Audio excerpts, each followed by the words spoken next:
ఇప్పటికే తెలుగుదేశం పార్టీ కొన్ని rules and regulations పెట్టింది, కొన్ని కండిషన్స్ అప్లై చేసింది. బయట పార్టీ నుంచి ఎవరైనా రావాలి అంటే ఎవరికి నచ్చినట్టు వాళ్ళు చేర్పించుకోవద్దు, ఖచ్చితంగా అధిష్టానాన్ని సంప్రదించాలి. హైకమాండ్ నిర్ణయం తీసుకున్న తర్వాతే మార్పులు చేర్పులు అంటే చేరికల్లాంటి ఉంటాయి అనేది. అయితే ఇప్పుడు తాజాగా వైసీపీ నుంచి ఒక మాజీ ఎమ్మెల్యే తెలుగుదేశం పార్టీలో చేరబోతున్నారనే ప్రచారం జరుగుతుంది. అది కూడా లావు శ్రీకృష్ణదేవరాయలు ఎవరైతే ఉన్నారో ఎంపీ లావు శ్రీకృష్ణదేవరాయలు మొన్నటి వరకు వైసీపీలో ఎంపీగా ఉన్నారు, ప్రస్తుతం తెలుగుదేశం పార్టీలో ఎంపీగా కొనసాగుతున్నారు. ఆయన చక్రం తిప్పుతున్నారట, ఒక మాజీ ఎమ్మెల్యేని తెలుగుదేశం పార్టీలోకి తీసుకొచ్చే ప్రయత్నం చేస్తున్నారు అనేది ఒక ప్రచారం అయితే జరుగుతోంది. ఇప్పటికే జంగా కృష్ణమూర్తి, అలాగే మరి రాజశేఖర్, అలాగే మక్కిన మల్లికార్జునరావుని వైసీపీ నుంచి టీడీపీలోకి తెచ్చారు ఎంపీ లావు. జంగా మక్కిన ఎన్నికలకు ముందే వైసీపీని వీడారు, కొద్ది నెలల క్రితం మరిన్ని తెలుగుదేశం పార్టీలో చేర్చుకున్నారు. ఇక ఇప్పుడు పెదకూరపాడు మాజీ ఎమ్మెల్యే నంబూరి శంకర్రావు మీద ఫోకస్ పెట్టారట.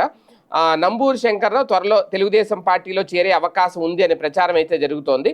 వాస్తవానికి లావు శ్రీకృష్ణదేవరాయలు చాలా యాక్టివ్గా ఉంటున్నారు తెలుగుదేశం పార్టీలో ఎంపీగా కొనసాగుతూ. దీంతో అధిష్టానం వద్ద తన పరపతిని మరింత పెంచుకోవాలి అనే ఉద్దేశంతో వైసీపీని టార్గెట్ చేస్తున్నట్లు ప్రచారం జరుగుతుంది.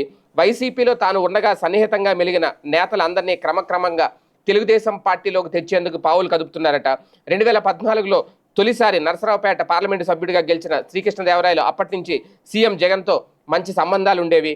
కానీ అప్పటి మంత్రివర్గంలో మంత్రిగా ఉన్న విడదల రజనీతో పాటు కొందరు వైసీపీ నేతలతో ఎంపీకి అసలు పొసుగే కాదు అనేది ప్రచారం. దీంతో వైసీపీలో లావు ఒక ప్రత్యేక వర్గం ఏర్పాటు చేసుకున్నారని అంటూ ఉంటారు. ఇక ఎన్నికల సమయంలో జగన్తో తెగదంపులు చేసుకున్న లావు వైసీపీకి గుడ్ బై చెప్పి టీడీపీలో చేరారు. అయితే కొందరు టికెట్ దక్కదన్న ఆలోచనతో అప్పట్లో వైసీపీలోనే ఉండిపోయారు. ప్రస్తుతం వారు టీడీపీలోకి వచ్చేందుకు ఆసక్తి చూపుతున్నారట. ప్రధానంగా వైసీపీలో కమ్మ సామాజిక వర్గం నేతలు ఉండకూడదా అనేది ఈ మధ్య పల్నాడు పర్యటనలో మాజీ సీఎం జగన్ కూడా ఇదే అంశాన్ని ప్రశ్నించారు. దీనికి సమాధానంగా గతంలో తనకు ఎదురైన అవమానాలు మళ్ళీ కమ్మ సామాజిక వర్గం నేతలకు ఎదురు కాకూడదని ఎంపీ భావిస్తున్నారట.